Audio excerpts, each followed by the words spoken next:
Amanda Sidran. Hi, Leo. Welcome back. Thanks for having me. I know I say this every time, and it's because it's true every time. You are popular. People write to me, and they miss you, and they want to know why you haven't been on the show and where you've been. I have been busy. It's been a busy year, right? It's been a very busy year. There's been travel. Let's talk about that for a minute. You kicked off the year traveling when you went to India. True. I did. I went to India. I started a hashtag. It was called #WifeWentToIndia. I was aware of that while traveling through India. You are a great cook. I am an amateur cook, but I enjoy it. I know what I like to eat. We who don't cook very often can be mystified by the act of cooking. What do you cook? How do you prepare it? How do you decide what to get? How do you know if it's any good? And you've always maintained that the first thing you have to do to be a good cook is to be a good consumer of food. Sure. If you know what you like, then you know what you want to cook. That helps a lot. Same thing with music, really. How do you know if the music's any good? You have to like music. Right. That's true. Fashion. Gotta like what you're wearing. Or like the idea of wearing something that you like. Exactly. And that doesn't mean that everybody else is going to like what you're wearing or what you're cooking or what you're playing. So, you are an amateur cook with a great palate. Let's say this, or at least you know what you like and you make what you like. I like what you make too, so it works out well for us. Great. I have had two in my life, I guess, dominant food relationships. My mother is a great cook. You're a great cook. You're very different styles. But when I was a kid, I wanted to hang around my dad, who's a musician. I only wanted to think about music. And my dad used to say, go to the kitchen and learn how to cook with your mother. And I never did. And it's now with you. Similarly, since we met, you've become a great cook. And I have not taken the initiative. So it was not until you went to India, #WifeWentToIndia, and left me in charge of feeding our child that I really had to take some initiative and figure out how to cook. Initiative, yes. Although I would argue that I had been coaxing you into the kitchen prior to going to India. Mm-hmm. Because I do have a schedule that means that sometimes I come home at dinner time. Right. And there isn't enough time to feed our child. So what I would say is that the impetus has definitely been our child. Yeah. It was solidified when I went to India and you had no choice but to feed her. Right. No, you have done a gentle and firm job of coaxing me into the kitchen. And frankly, I like being in the kitchen. I didn't realize, because it's intimidating, particularly when you go this long and you live this long and you haven't spent time in the kitchen. It's intimidating to do it. Sure, but and let me also say, Yeah. you and I have been together for 16 years. Indeed. In those 16 years, you have continuously promised me that you were going to develop a signature dish. Yeah. You would learn to make one thing, Yes. and you would learn to make it really well. And effortlessly. I'm still waiting. Well, I think I know what it is. What is it? It's Melissa Clark's olive oil challah recipe. You're getting there. It might not feed a family, but it's a start. It's a great start. This brings us to today's episode. #WifeWentToIndia. I'm home making challah with our daughter. And my mother snaps into action and sends me Melissa Clark's olive oil challah recipe. Mm-hmm. I make this challah. Mm-hmm. I'm so proud of it that I take an Instagram picture of it. Mm-hmm. I tag Melissa Clark. Yes. And what happens? Much to my chagrin, Much to your chagrin. Melissa Clark responded to your Insta story. I have been subscribing to the New York Times cooking email for years. And Melissa Clark is a New York Times Cooking food writer. Yes. I have made many of her recipes. Last year, I was gifted her cookbook Dinner by your mother. Signed copy. Mm-hmm. Every time I make a Melissa Clark recipe, I tag Melissa Clark. She's never responded. I make one challah. One challah. And she responds. You get a response. So that led me to do this interview with her that we're going to listen to in a minute. Melissa Clark writes for the New York Times. She is beloved. She is a kind of celebrity. I mean, she's appeared on television. She's written, I want to say, like 40 cookbooks. She co-wrote cookbooks with celebrity chefs, big New York chefs. She also appears in videos that she makes in her home kitchen.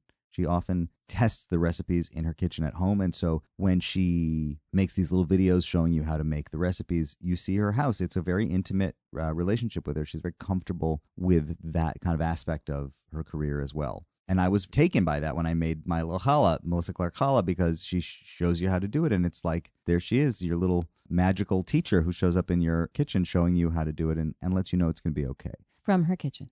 From her kitchen to yours. From her kitchen to yours. And there's something about her energy also that's kind of forgiving. You know, it's not overly exacting to me. It's kind of like, it's okay. You know, you can make a mistake. It's all right. I make mistakes. I've always liked that about her cookbooks and her recipes also. She just demystifies things. You don't have to have this big, elaborate plan. Right. What do you think makes a good cookbook writer or recipe writer? You make a lot of different recipes. What do you think you respond to in different people's recipes that gives them a sense of identity? Well, as many of us today, I am a working mother. I've got a busy life. I like a little bang for my buck. And I find that her recipes are easily attainable and yet unique and delicious. All of them. And I like that she gives you permission to not have a protein and a grain and a vegetable for dinner. And you can mix it up a little bit and not be so precious about what it is that you're eating and still eat a delicious and healthy and well-rounded meal. And thoughtful. One of the things that I was so curious to know about her is how she approaches putting recipes together. You know, one makes a recipe, they pick up a book or they look online and you just kind of read it and say, oh, that's interesting.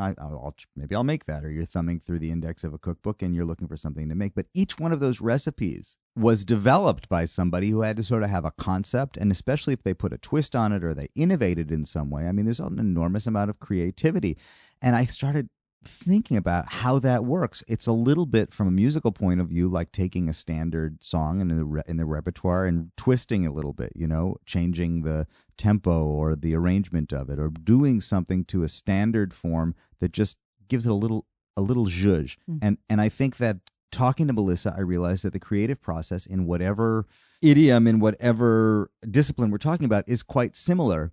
The details are different, but the overall gesture is similar. I know plenty of musicians who love to cook, and I've thought a lot about why the impulses to make music and the impulses to spend time in the kitchen might be similar. You know, the other thing is food is such a hot topic right now, and the people that prepare food and talk about food and write about food and recommend food, these are celebrities. Yes. So I thought it would be a good time to talk to Melissa, and she got back to me. She sure did. We spent a quick hour in the morning getting to know each other and just jumping right in and talking about a lot of these questions. She is like super high energy. She says in part it's because she is just by nature a nervous person, and she kind of converts that nervous energy, anxiousness, into product. She beats her anxiety into product, which of course is a common phenomenon among creative people. Before we get into this conversation, which I'm really excited to share with you today, there's a bit of housekeeping that we have to do. We always have to do it. And today's no exception. If you would like to hear other interviews with people who have expanded on creativity in music, in writing, in restaurants, in the stage, please go to third-story.com. If you would choose to support the Third Story, if you like what you're hearing, if you're picking up what we are putting down. Now we're talking. You can support at patreon.com/Third Story Podcast. Amen. Without further ado, Leo's interview with the lovely and talented Melissa Clark. Melissa Clark, nice to meet you. So nice to meet you too. We are basically sitting here because of an event from a couple of months ago. My wife went to India for 3 weeks and left me for the first time in charge of feeding our 8-year-old daughter. Wow. How'd that go? It went really well. It led to this conversation. So already I'm claiming success. But so one of the things that happened was my daughter and I decided to make a challah. And we have this little tradition of buying challah, and we decided, well, let's make a challah. My mother got extremely excited, sent me, a list of challah recipes when I told her I was going to do this. And yours was at the top of the list. And was it the challah with the orange juice? The challah with the olive oil challah with the orange juice. Okay, got it. And actually made it twice. The second one was, I think, more of a success. I was proud. Yes, okay, I shared it on Instagram and I tagged you. And you responded. My wife was somewhat outraged that you responded because she apparently tags you regularly and has not gotten a response. I just started responding. Okay, so this is so embarrassing, but I'm really finally up to speed with Instagram. I finally know where my messages are, and I finally see people who tag me. Yeah. So I've been on Instagram for years. I I'm just, you know what? I'm just one of those, unfortunately, it's embarrassing. I'm one of those moms. I use the wrong emojis because I can't really see them. I definitely do not know how to, how to make the text pop up on those Instagram stories because I don't. Anyway, so it's a new, apologize to Amanda for me because it's just that I'm acquiring skills slowly. Well, I appreciate that, although it completely derails my premise here, which is that by making a challah and tagging you on it, I tapped into a couple of really core pieces of your experience. Just in preparing for this interview, I realized that both the relationship with Jewish food and traditional food like that, and also particularly bread, touch these two sweet spots in your narrative. Well, that is true. I mean, that's 100%. But however, I would have responded to Amanda's pasta or salad also had I seen them. So, but you are right. You were picking up on something. The challah recipe is one that I get really excited when people make it because it is. Well, okay. So to back up, I grew up making bread with my dad. That was very important to me. We called it daddy bread, and we just loved watching him make it. We loved stealing the dough. We loved the warm bread, right out of the oven. There's nothing like that. So making bread was a very important thing. And it was something my father did. Challah was not part of that. He never made challah, so that was something I came to later. I came to making challah as an adult. And I think that's because, my dad had a very complicated relationship with Judaism. He was sent to yeshiva. He grew up kosher, very religious, and he rebelled against it to a certain point. And I grew up Reform. So I think he didn't make challah because there was like a block there for him, specifically with challah, because he would make everything else. And so I started making challah when I went to college. Yeah. And the first recipe that I made was from my friend Robin Aronson, and it was her mom, Myrna Aronson's recipe for this challah with orange juice.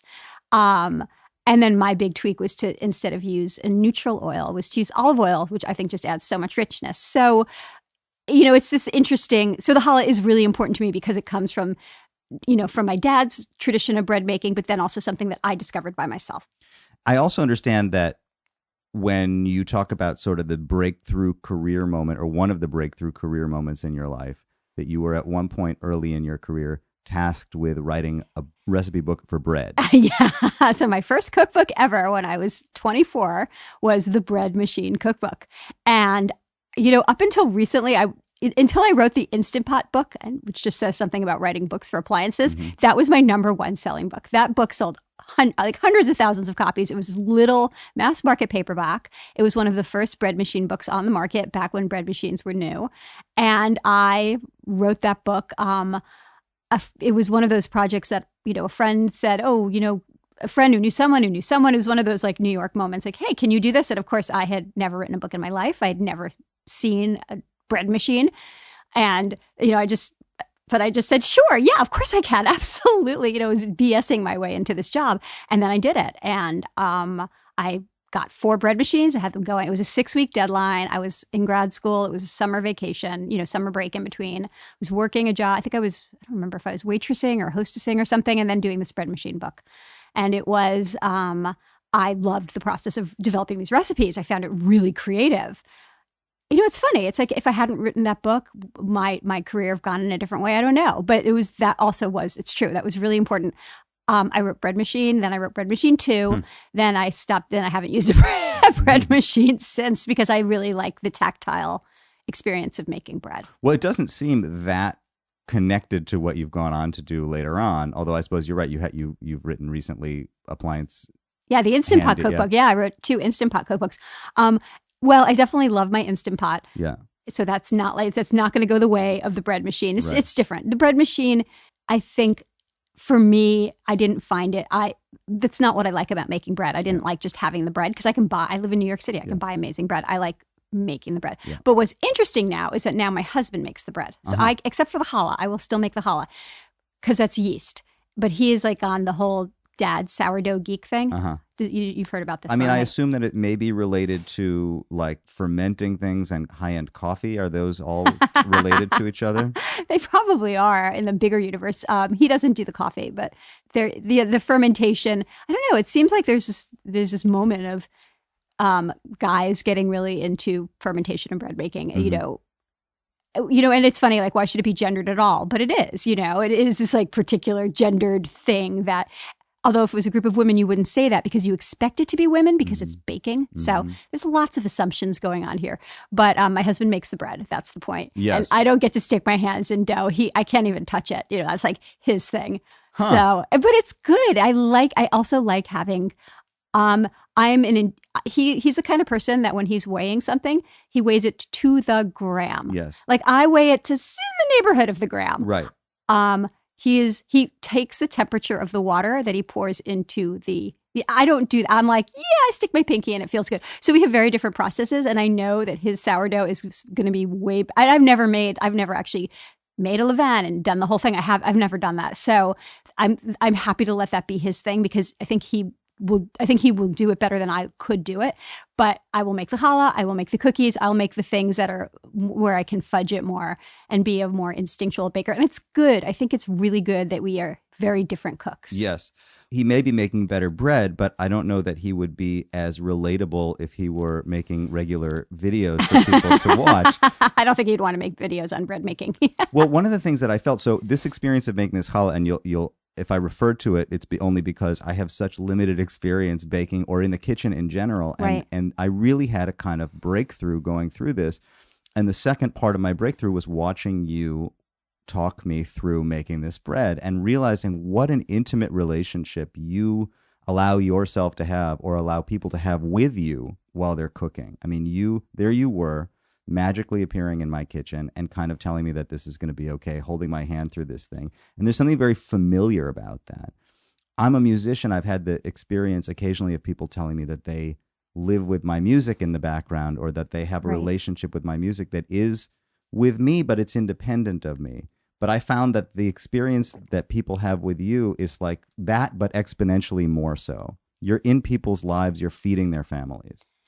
Well, I'm also, they can see me, and they can hear you, but it's different. If there was a video of you, although I don't know if it would work the same way.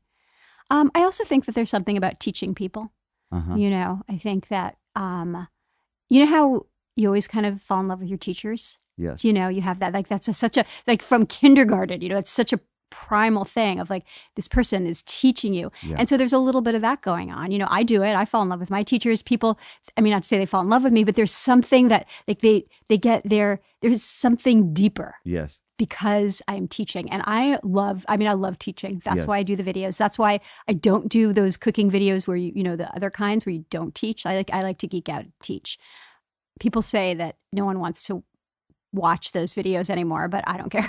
Watch your videos? Well, I guess that raises the question, to what extent do you take into consideration what is commercial or popular when you put a recipe together or make a video or put any part of what you're putting together? I gotta pay attention to the commercial market. That's the reality. But at the same time, I'm creating because I love to create. I want to do what I want to do. So I feel like I am constantly walking on that line. Every recipe I do. At the recipe level. At the granular recipe level.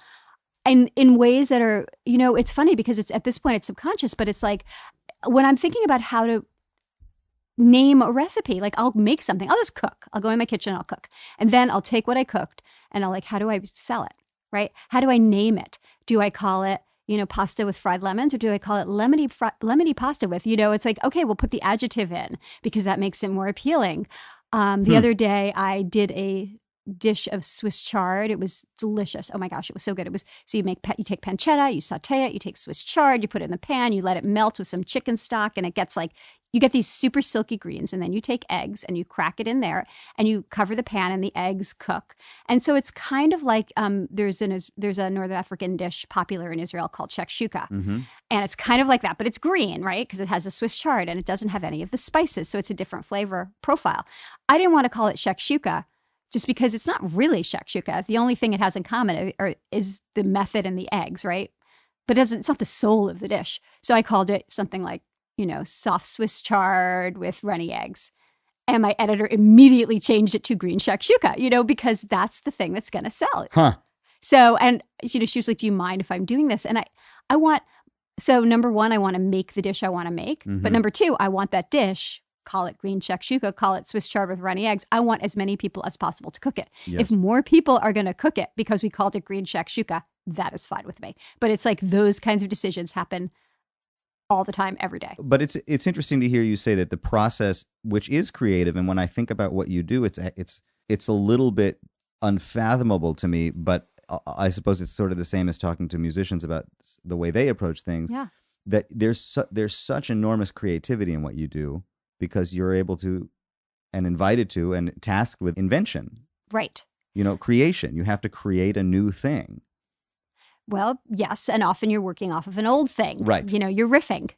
The old is still relevant. Yes. That the classics are still classics. Yes. And that's a similar conversation that happens, for example, in jazz about not losing touch with the standards, the classic material. Mm-hmm. Everybody's a creator and an innovator and wants to kind of push the idiom forward, but Right. you really can't speak that language until you've learned the basics, the classics. I mean, I think you can. I feel like depending on who you are Yes. I do feel like you can, but I also feel like there are a lot of, there's so many ways to get from point A to point B. Right. There are those people that sort of emerge fully formed and with such a sense of identity and such a sense of purpose Right. that it doesn't really matter what they did to get there. As you were talking about that, I was just sort of thinking of like Aphrodite, rising up from the, Yes. that was the image that was coming to my Yes. mind. It's like, and there she was, and Yes.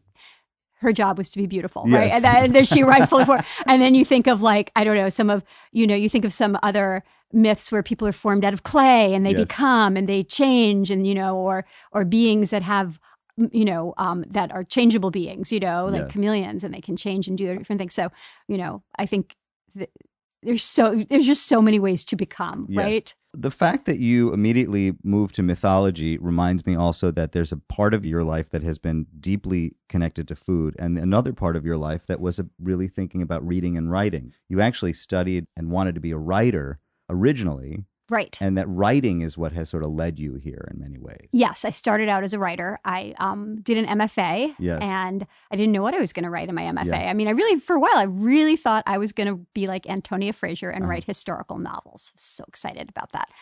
Early modern, female-focused historical novels, Wow. bestsellers, I'm sure, right Yeah.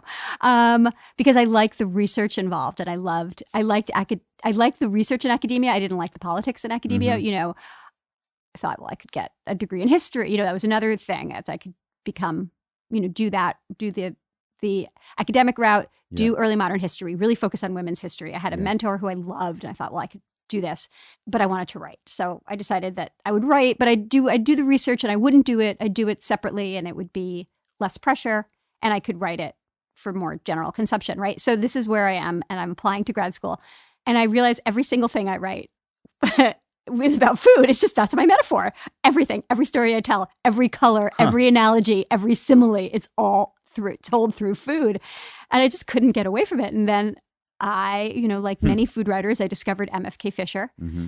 who we all, is sort of the goddess of food writers. And I just said, okay, well, she did that. I'm going to do that. I'm going to write about food.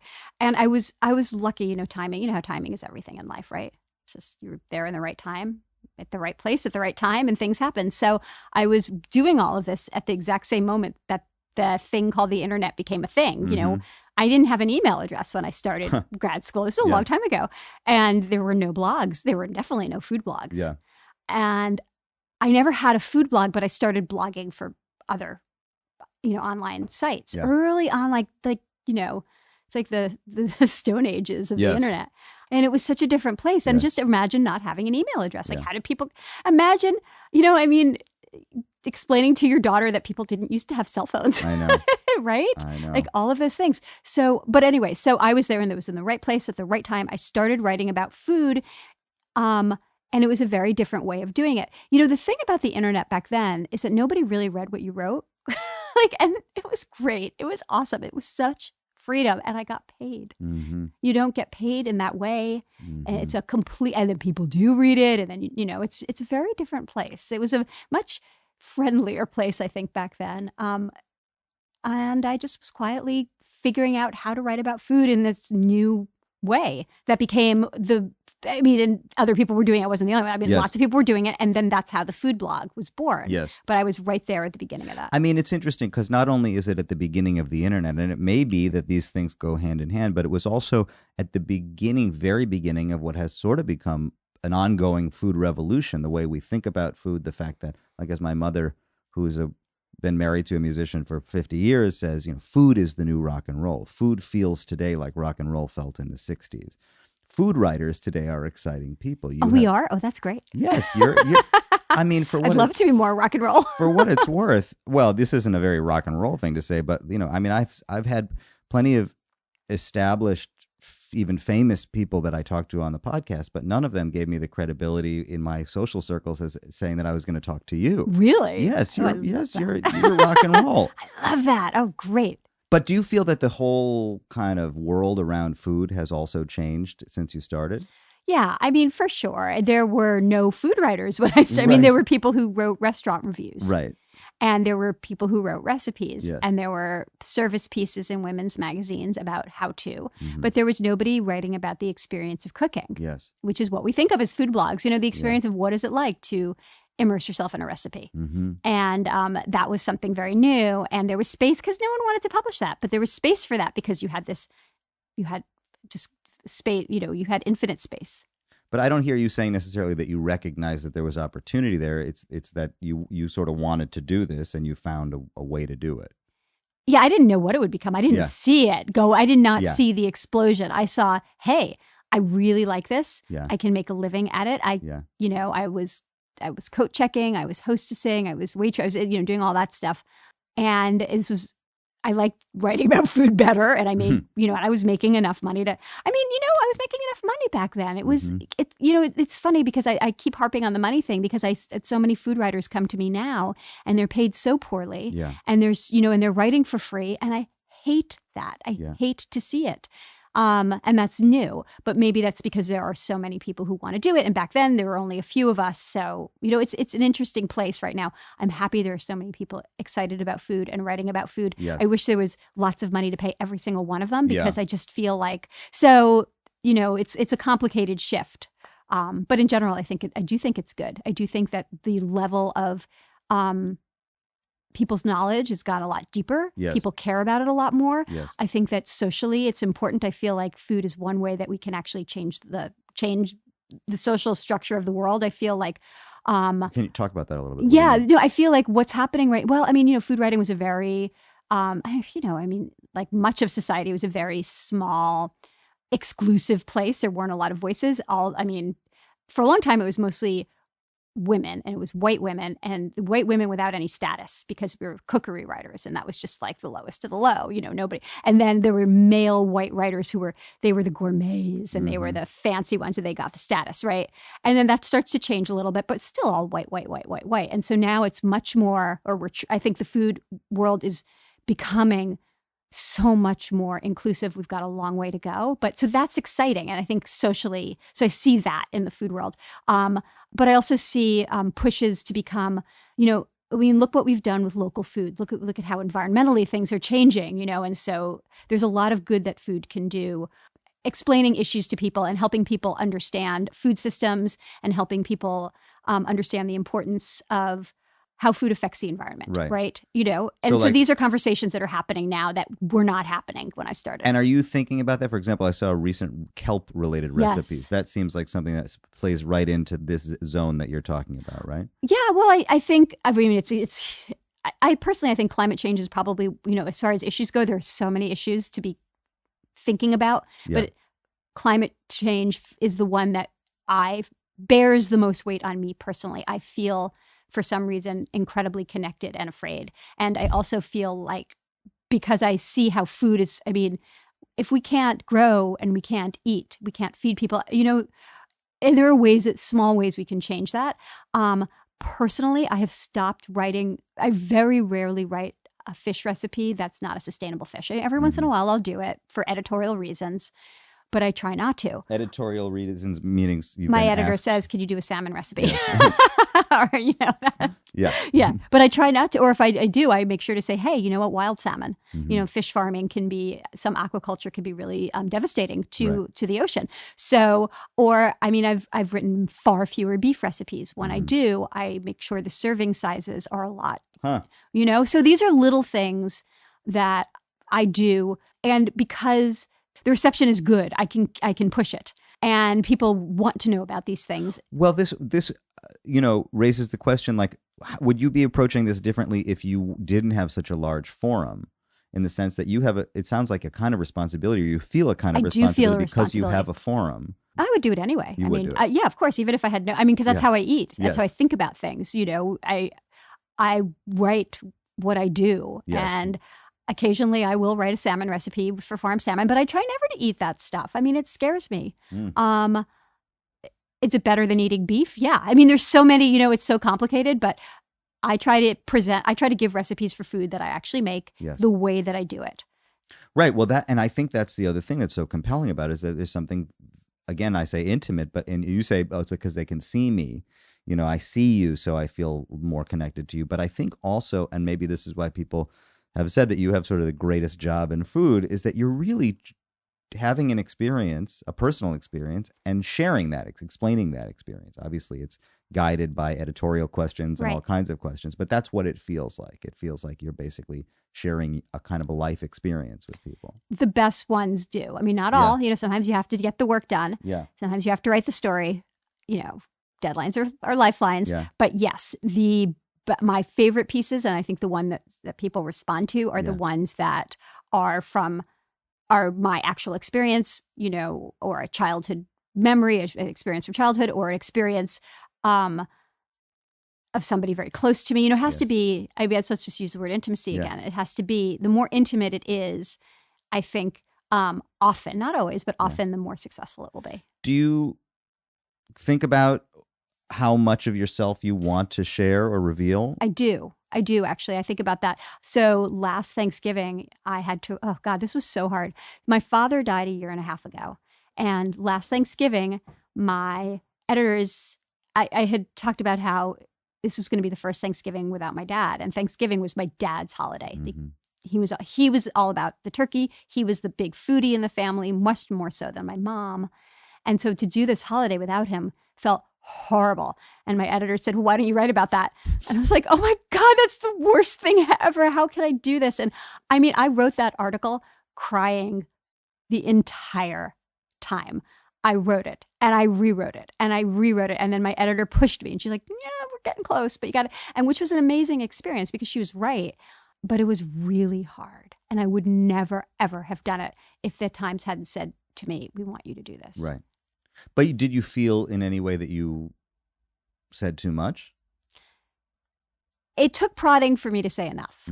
Because I don't, that's like the deepest deep. Your dad dies. Yes. Like first of all, who wants to think about that and really probe your own feelings? Who wants to then put that out there? It's vulnerable. But it was also, it was important to do because every family who has had a death, when you get together and during a holiday and that person's not there, God, that's awful, and that's a universal awfulness. Yes. And so writing about it, I got a lot of response. People wrote me letters and they all, this was a universal. Yes. And it's funny, when my dad died, I felt like I walked through the store of like, oh, okay, now I'm on the other side of losing a parent, and we should all go through it. Your parents should die before, you shouldn't lose a child, that's for sure. So this is something that is part of life. My dad was 82, this is a natural part of life, but yet, it is a deep loss. And it was very hard to share. I was very glad that I did because I think I offered solace to people. Yes. And as you say, when do we in our lives revisit and process death? Often in family settings, over holidays when we come together, right? These are the times everybody can relate to this. Yeah.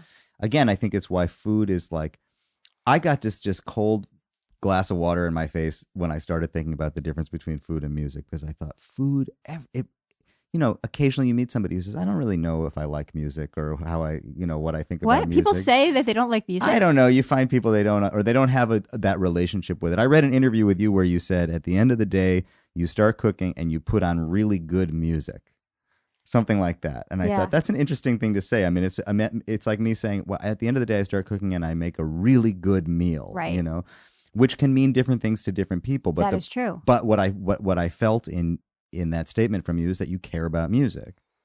Oh, yeah. I do care about music. I have a secret is that you probably know this if you've read anything about me. I'm an opera lover. What do you love about opera? I love the drama of the experience of it. I love being in the theater and seeing it.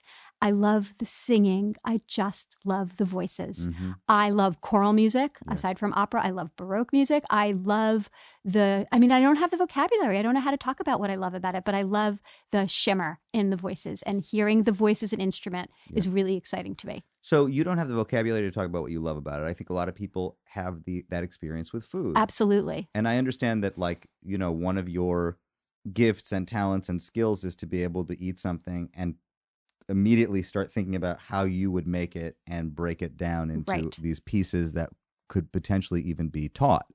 So when you're eating a meal, you're thinking about how it's put together. Yes, always. Well, not always, but most of the time. And especially if they're doing something interesting. Yes. And then I'm like, ooh, what is that interesting thing? But you probably do that with music. Like you would know how to talk about an opera, or we went to see this oratorio the other day in Harlem, and God, it was the most beautiful thing, and I cannot tell you why. Right. I cannot tell you, and it's it's in a way frustrating, but it's my own little thing, so I don't really need to tell you why. No, you don't have to. So when it comes to opera, I wouldn't be able to tell you because that's not my background. Right. But with a lot of music, I would, and in fact, that's why as I get older, I get a little more interested in music that I don't really understand, because I can just experience it without having to have that background dialogue. That makes sense. Do you get tired of thinking about food? I do. I do get tired, and sometimes I just want to eat, like really, really, I often want to eat very, very simple things. But when and then I think, okay, so while you were talking about opera, I was saying, well, what's my analogy to that, right? Yeah. Like, what's the food that I can eat but can't process because I just don't know enough about it? Yes. And I mean, there's so many cuisines that I don't know that much about. I know the things I know, right? But I don't know. I was trying to learn more about the different countries in Africa and different cuisines in Africa, right? Because, I know so little about it. I know North Africa. Yes. So I know Morocco, Tangier, and I know, but I don't really know the difference between, or the overlap and the sameness between, say, Senegalese food and Nigerian food, right? And or food from yes. I mean, Ethiopian is separate too, so I can. But so I'm trying to learn this, and these are flavors these are ingredients I'm not familiar with, flavors I'm not familiar with. So that's super fun for me because I eat something and I have no idea what makes up, and then learning that and teasing that apart, it's so exciting. Yes. So yeah, anytime I eat something that I don't know, most of the time I will actually have to stop and wonder and ask and read and figure out how they did that, because I need to know. Right. And it's a slow, but isn't that great? Like you keep eating and you keep learning, and there's still more things out there you haven't tried. I love that. Incredible and inspirational also that you're able to fold all of that experience into your life and your job, and that they're kind of all happening together. And at the same time, I do think that there is in music, and I think there is in cooking also, identity. There's personal identity in both what we cook and what we eat. Yes. A few years ago, my mom asked me, what do I make, or what do you remember from your childhood of my cooking? Oh, what did you say? What do you remember? In her case, because she was one of these post-60s, somewhat experimental people. I mean, not experimental. I don't think it's fair to say experimental cooking, but she was interested in international food. She was always trying things. They belonged to a gourmet club where they would get, that kind of thing. So it wasn't like Fridays, it was always the same thing. And, she had some staples, but it really changed over the years. But what I said I remember is her texture, the texture of her cooking. Oh, that's interesting.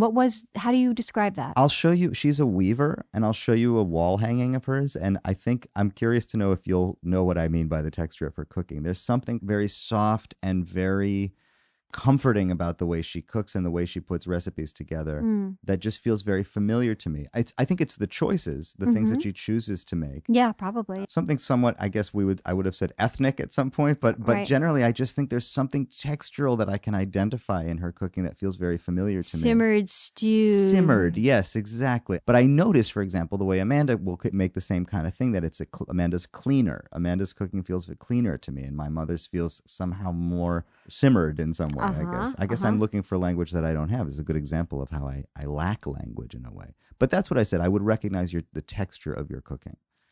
And it made me realize when she asked me that we all have identities in the way we cook. We almost can't help it. Right. These are just kind of things that we either naturally are drawn to or that are just a function of how we operate. Yeah, well, you start with what you know, right? Yes. And then if you're interested and curious, you go beyond that. Do you feel that you have an identity in your cooking? Yeah, well, everybody does. It's hard how would I describe that? I think, it's funny because I think French cooking is such an important part of that. And that's not what you think of on the outside when you think of me, but because I'm not French. But I grew up going to France and my parents were big Julia Child foodies. So we ate a lot of French food. And then there was the Jewish food, and the Brooklyn food. And then when Italian food became, very European based. And the American food, when that became a thing, and, taking it all in, although they're all stemming from the same place. What I didn't have a lot of is, you just said ethnic food. We did not have a lot of that when I was growing up. Yeah. We did not have international food beyond Europe. It was every once in a while we were Jewish and we lived in Brooklyn, so we went for Chinese food. Yes. Because culturally that's what we did. Yeah. But we rarely cooked that at home. Yeah. And so that to me, there's so much for me to learn about that. Like I know a lot about the ingredients that I have been using all of these years.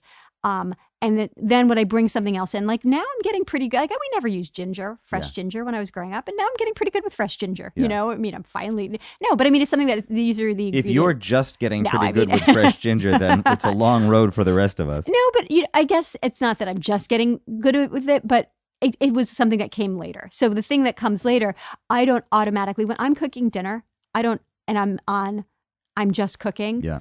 I don't reach for the ginger. It's not the thing I reach for unless I think about it. And it doesn't take much. It just takes hey, I want to go, I think garlic, chili, onion, that's going to be my base. Right. And then it'll be like, you'll wait a beat. And then I'm like, oh, you know what? Ginger would be really good there. Or maybe I'll add a little bit of soy sauce as an accent. Or what about, maybe I'll want to use garam masala. Like these are things that are like one step. They're the one beat ingredients. They're not the instinctual immediate ingredients. They're the ingredients like lemon. Yes, always. Cumin. At this point, cumin. Yeah. Cumin and I have become like, we are besties, and coriander too. But what if I want to use, ajwan, or I want to use nigella seeds. Like those are the ones like way to beat. I need something. I want to push it just a little bit. And that's cooking for myself. I mean, when I'm creating a recipe, often my recipes will start with something I've made for myself. Well, this is what I'm hearing you say. You draw the distinction between when I'm just cooking as opposed to when I'm making a recipe. But it feels a little bit like in music, the distinction I draw or try to find the common point between improvisation and composition, right? Where I think that often composition or a recipe in this case is the result of a kind of free form improvisation. Often, yes, not always, but often, yeah. So I keep a kitchen diary, and when I make something good, I write it down. And then that often becomes the seed for the recipe. And then that's just the beginning, and then I take it from there, right? But very often it's just a lot of my recipes come from, I always say, well, I go to the farmer's market or I go to the supermarket and what is there? And that is where I start from. And then I cook at home and then I make something good. And then like maybe I'm in my kitchen and like the other day I did this rhubarb chicken, right? So I'm in the kitchen. I have rhubarb because it's just coming into season and chicken. And I'm like, how am I going to put these together? And this is just me being creative. And that's when I'm like, ginger. That's like one beat later, ginger. And it's not the immediate thing. Yes. The immediate thing is I start with onion. Okay, so shallot or red onion or something sweet. Garlic, nope, no garlic here. Sorry, garlic. Lemon, yes, you are invited in. Coriander, you are here too. And then it's like the 1 second later, ginger would taste really good. And that has become a recipe. Do you think about ingredients as friends? I mean, you've described these people as these ingredients as people who are invited to the table. Yeah, it's true. I guess I do, don't I? I mean, sometimes you know how you have your A-list friends and your B-list friends. And yes. not that they're B-list, but there's like the people you love. Okay, let's not say A-list or B-list. Let's say the people who you see all the time because they're just there for proximity reasons, for whatever. And then there are the people who you love so much, but maybe they live out of town and you don't see them as often, or maybe they're really busy, or maybe they don't return your texts as much as you'd want. So maybe that's like some of the other ingredients. You're like, I love you so much, lemongrass, but sometimes you're not at the supermarket and I can't find you. And why don't you text me back, lemongrass? Or an old friend who you went to college with, but you don't really share as much in common with as you used to, but you still have that place in your heart for that person. Exactly. And I'm trying to think of like what would be the ingredient analogy for that person in my life. But, it's like, medlar fruit or something. I do adore you, but you're really hard. What do I do with you when I get you home? Okay, so if ingredients are kind of like relationships, then tell me about how you and when you fell in love with the anchovy. Oh God, anchovies. Yeah. So I think anchovies might be my like bad boyfriend, like because I love anchovies so much. And so anchovies, you can't really talk about them too much. You have to kind of keep them hidden. Sometimes you slip them in. Yeah, anchovy. It's just, luckily my husband also loves anchovies. So but we're all good here. Was there an event or a moment when you said, you know what? I think I'm in love with this anchovy. I'm in love with anchovies. I fell in love with anchovies gradually. It was a slow thing. It was a slow thing. I started out, I don't know if Caesar salad was my gateway into anchovy, obsession. Yeah. I know that when I was growing up, we did not use a lot of anchovies. My parents liked them, but it wasn't like a thing. They never took I just eat anchovies straight out of the jar. Yeah. My favorite way is to just, anchovy toast, buttered bread with anchovies on top. I know my dad would put them in lamb dishes. He'd chop them up and they'd disappear. So I know they were used. We always had them in the kitchen. But what I don't know. It was like it was gradual. The more time I spent with anchovies, the more I fell in love with anchovies. But it's true. And now I'm very picky about my anchovies.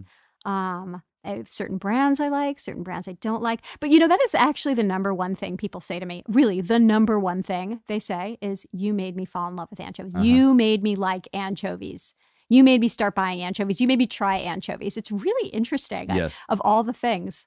Well, I think in a sense that maybe it's a loaded word, but I think that, part of your style and what you share is a form of advocacy on a lot of levels. Like we talk about advocacy in terms of sustainability or thinking about the food that we eat and whatever the carbon footprint might be or what. What. And on the other hand, you've been a real anchovy advocate, but it is a kind of advocacy. And the reason I ask about it is because, okay, you have a style of cooking, right? And I think that people that follow you and are, fans could probably summarize it or know what you love. Right. I mean, you've shared what you love. But another part of your life and your job has been to be a kind of voice for other chefs and help other chefs to talk about their cooking.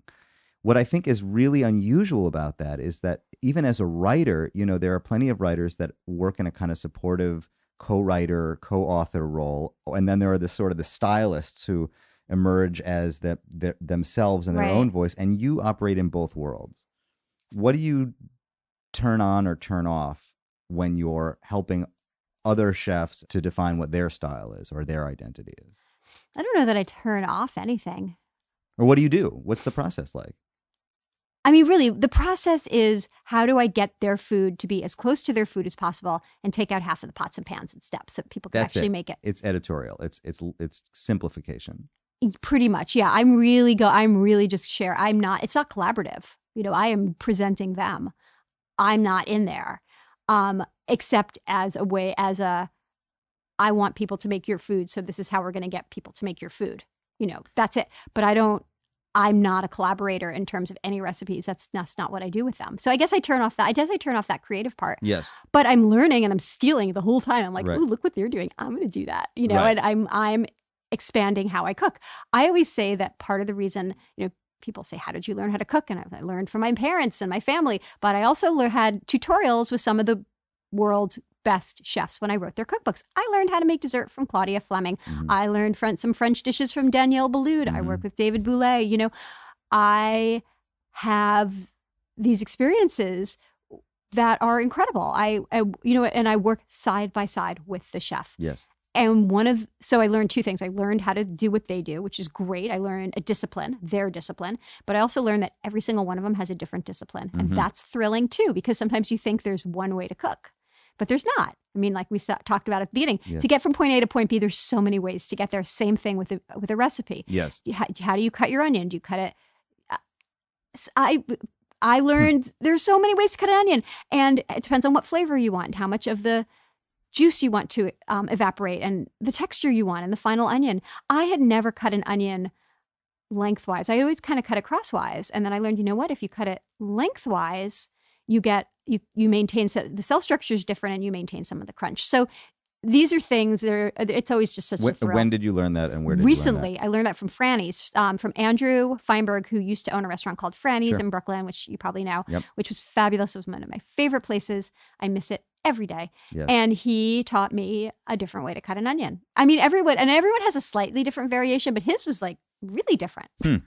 Really different. Really, we're talking like minutia really different, but When you suggest to some chefs that we need to simplify the process in order for people to make it, do they push back? I mean, is it a challenge? Yeah. I mean, I know, and again, I don't co-author anymore. The Times doesn't let me, which is I miss. Oh, really? Yeah, no, because I'm an actual staff member of the New York Times. So because I'm on staff, they don't let me, because it could be a conflict. You know, if I work with chefs and I can't write about them, and that just makes it messy as a reporter. So it's much cleaner to just, but I miss it. I miss learning. So I try to write about chefs, but it's not as in depth for sure as making their recipe, as actually making their recipes. Well, we're spending a year working with them, because then you really learn them. So that makes sense to me. I understand that. I guess I had wondered if it was just that you were just enjoying being more creative, and getting to write your own recipes more, and that you didn't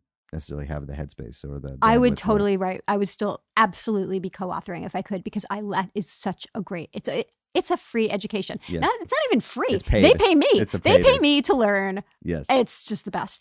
And I feel like I would probably be. I mean, it makes me a better cook every single time. Yes. But also those relationships and working with other people's creativity very intimately, and that, like, to see how their mind works.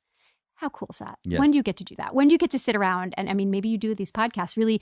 What do you think we're doing here exactly. Right now? Like, pick someone's brain. Like, well, exactly how do you do that? And why do you do it? Yes. And why that amount of oil? And why, and like, and we're not doing this. Maybe you do this with musicians, like the nitty gritty technical stuff. Yes. And I don't get that anymore. So I miss that. No, you're that person who's sharing that with other people. I am, but I'm not learning. I'm not, I can do it again. When I write about chefs, I'll do it a little bit, but it's not the same.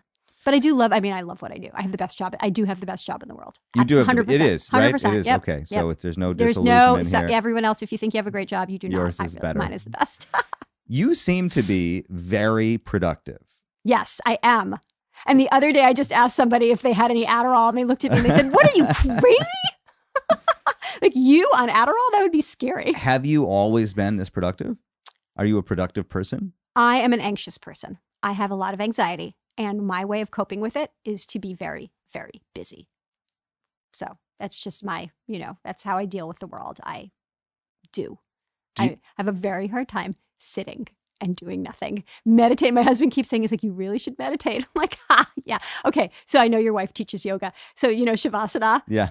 Not good. No way. Not a good one. No way. Every time. So I only know this is so embarrassing, but I'm going to tell you anyway. Yeah. When I do yoga, I don't take classes so much anymore, because Shavasana just goes on forever. It's lying there. Yeah. I need it more than anyone I know. Yeah. I mean, that does it. But it's interesting, because I will say, in my limited experience in the kitchen, I think what I like about it and hope to do more of is that it is meditative. Yes, but it's meditative at the same time that you are producing something. And this is why it is my jam. Well, I would argue that if you do a seated meditation, you are producing something also. I can't, but you can't eat it. Okay. So I'm very I need it all to be like right in front of me. But it is meditative because there's a focus and there's a patience and there's a rhythm to it. 100%. And that is, I always say that when I cook dinner, it's my weekend. It's the beginning of it's my daily dose of weekend. It is my relaxation. It is my meditation.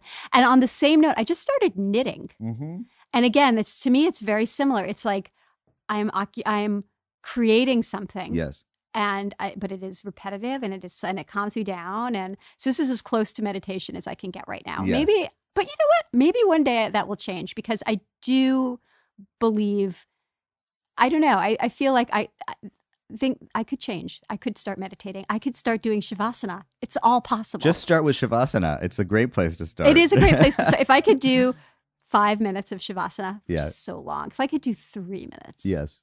I think that I probably would be a healthier person. So you're anxious and you're busy. Are you routine oriented? Are you scheduled? Do you fit your life into little packages? No, I'm messy. You're messy. I'm messy. My husband is very, schedule oriented routine. Yes. He has this thing like he doesn't like to change our routine. He's very particular, which is actually very good for me because I am a mess. I am all over the place. Yes. I barely keep it together. Yes. But I like the chaos. Yes, and you're productive in the chaos. I am productive in you know what? I get a lot of work done when I'm really under a deadline. I'll bring my computer on the subway, and I will sit on the subway and I will type in my computer during rush hour if I can get a seat. And it's like talk about chaos. It's the New York City subway system, and I am there, and I am just like working away. Mm-hmm. And some days you're at home, and some days you go on the subway. Yes. Mostly I'm at home because we don't have a test kitchen at work. Yeah. And I need to be testing recipes. And I work best when I have days where I'm testing and writing at the same time. Like for me to go to work. And plus you can't get anything done in an office. I don't know how people work in an office. I totally agree. When I moved my studio into the house, at the end of the days, I was saying to Amanda, I don't know if I'm not working as much as I was working when I worked, because I used to work in the city in a studio. Right. If I'm working faster. And she said, you're just not distracted. Yeah. It's much more efficient to be at home. I mean, I love my colleagues. They're the best. And I actually see, and that's the thing. When I get to work, for me, it's very social. I want to hear how everybody's doing. I want pictures of their babies. I want to engage. I want to chat. And that does not lead to me actually getting any work done. However, it is super great because I really do work with the best people. Yeah. But if I go in too much, I get nothing done. I understand you test recipes like over and over and over again. I do, yeah. In your house? Mostly. Sometimes I always test in my house a certain number of times. But then say I have a recipe. In fact, I'm going to do this tonight. Yeah. I have this recipe. I'm working on this pork recipe with whole spices. Yeah. And I love it. But my husband was like, I'm not sure about this. And then I will send it out of the house to a very, very trusted colleague. And I'm going to ask her to please make it and tell me her opinion. So this question is, so you've made a dish a number of times and you've had to eat at least some part of it a number of times, right? Yes. So how much of the food, I mean, you're having to eat a lot in your life. Oh, I give it away. You give it away. I have a network. If you lived closer to me, you could be part of that network. I mean, if you come down to Carlton Avenue and get it. But I have neighbors. I have and I have recipe testers come in and they take it home to their families. Yes. Nothing gets wasted. I really hate wasting food. I'm very against wasting food. So I make sure all of it gets eaten. Right. And my mother needs to be fed. I've got my sister, there are people. So a big part of my question about just living in the professional food world is like, how do you keep from overeating, from eating too much? You focus on it. Focus on it. Is it something you have to be mindful of? Like, totally. I've eaten yes. all day. Yes. Stop with the yes. I've tasted this pasta enough. Leave the pasta alone. Take your hands away from the pasta. Walk away from the pasta. Because that whatever. Or you do not. And I'll sit there with the cake and I'll cut off a little piece of it, and then I'll even it out, and I'll cut off a little more, and then the cookies and the cookie dough. I love dough. Dough is my thing.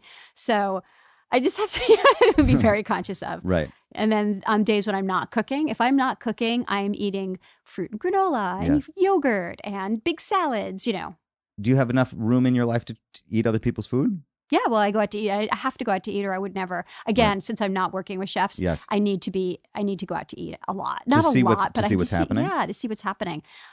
And again, this is my husband likes to go to the same places and the quiet places. And I'm like, no, we got to go somewhere new because I have to try the new thing and I have to see what's up. So it's balancing that too. When you started, you said nobody was reading what any food blogger wrote or whatever. You had this event a couple of years ago that was like, I guess it's maybe more than a couple of years ago, that I think is incredible. You published a recipe for guacamole with peas in it. Yeah. And it sort of sat quiet for a little while, for a couple of years, I guess, right? And then it caused this great outrage where President Obama was tweeting about it, that he didn't approve of putting peas in guacamole, right? Oh, yeah, that was funny. What was it like to see your food become like a meme in that way? Well, it wasn't my food. That was the funny thing. I was just the reporter. So this happened to me a couple of times. I didn't create that dish. So the dish in question is pea guacamole, and it's guacamole made with avocados and green peas, and the peas set the color and add sweetness. It's fabulous. The dish came from Jean-Georges Van Gerichten, one of the most famous chefs in New York. He's a master and a genius. So all I did was report on it, and the story sat, because it's delicious. Story sat quiet. And then the New York Times main account, not the food account, the main account, which reaches a very many people, tweeted, put peas in your guacamole, trust us. So really, they set it up as like a thing that would become viral, because the way that they wrote that was brilliant. They're challenging people, they're taking people out of their comfort zone, and then they're saying, trust us. It was just a masterful tweet, and it got a lot of attention, and then people got very angry.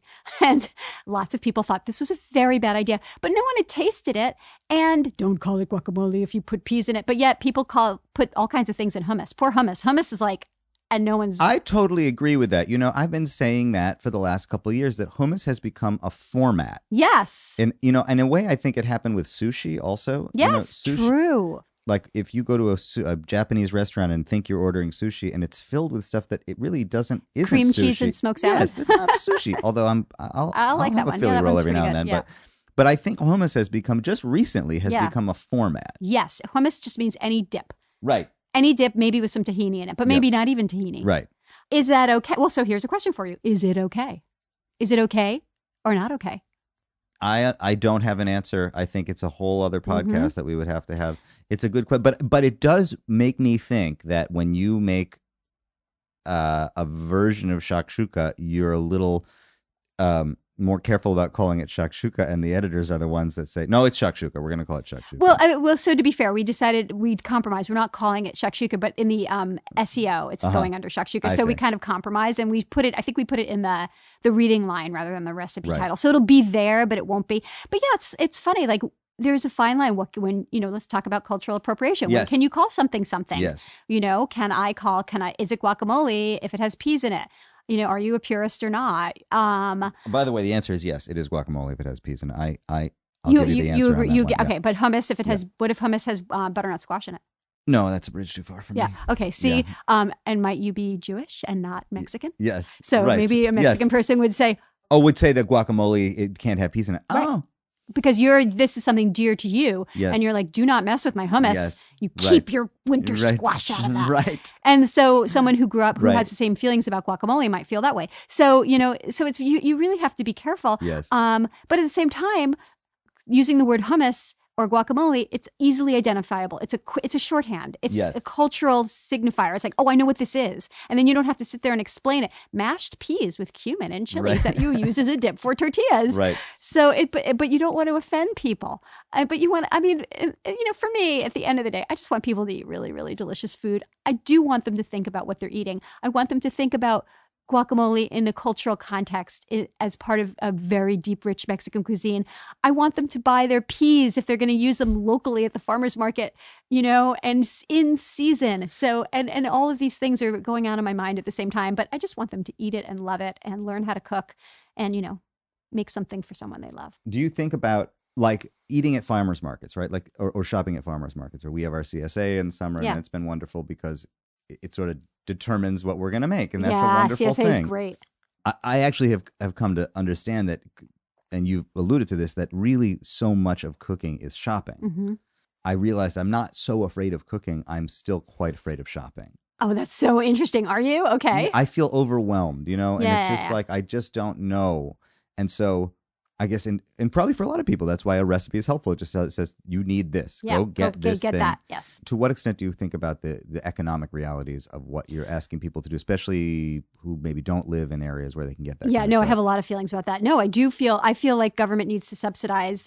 First of all farmers markets in New York take food stamps, which is really important. Thank God. Yeah. I think governments need to subsidize it even more. I feel like there needs to be more of a bridge. There are a lot of organizations working on connecting farmers and making sure there are farmers markets in poorer communities. It's about access. It is about price, but as well. I'm a little bit of a socialist. I feel like the rich people should pay and we should pay more. Right. And then poor people should get a break. And it should be, and the farmers need the money. I mean, we're directly, like, talk about poor people. Farmers in our economics reality, they are poor. Yes. And so I feel like as much as we can buy from them, I feel like people who can't afford it should be subsidized. We should help subsidize them. But at the same time, you're creating often recipes that are out of reach for some people. People don't have to buy the stuff. They can buy their stuff wherever they want. Right. I mean, I'm not saying you must buy. I mean, I would hope you buy your peas at the farmer's market. And I hope you can afford it. And if you can't, I hope that there's a way that you can get help to afford it. Right. But I think people can buy the stuff wherever they want to buy it. Right. Like, it's definitely not. I don't call for, I mean, the only reason I would ever call for a specifically organic ingredient is if you're eating the peel, and I feel like it's disgusting. But I never do that. I don't. I just say, I am mindful that I want people, the number one most important thing is eat fresh food, regardless of where you get it, and if it's organic, great, even better. If you bought it locally, even better. But, it's way better than anything processed. And I hope that, unfortunately, processed food, there's so many subsidies for that's so dirt cheap. And so people buy it because it's cheaper to buy a bag of chips than it is to buy an orange. And feed a family with it. That's incredible. Up. Incredible. That is messed up. And that's, that we have so much work to do in terms of our government and our food systems. So I was at picking my daughter up from her dance class yesterday, and one of the mothers is from Holland, and somehow the conversation of school lunches came up, what you send your kids for lunch. And she said, in Holland, you're only allowed to send a sandwich and fruit. Every parent and every child, that's what you send. You send fruit for snack, and they get a sandwich for lunch. That's what you get. You're allowed to pack, God, that would make my life so much easier. Yes. No, I read last year that you were waking up and making chicken for your daughter in the morning because she was wanting chicken. She's a pain in the butt. Yeah. Is that still happening? No. Okay. My daughter's she's almost 11. She's finally started eating sandwiches. She never ate sandwiches. Never. So now I wake up and I make her grilled cheese, and she likes cold grilled cheese. That's what she gets. Is she an adventurous eater? Yeah.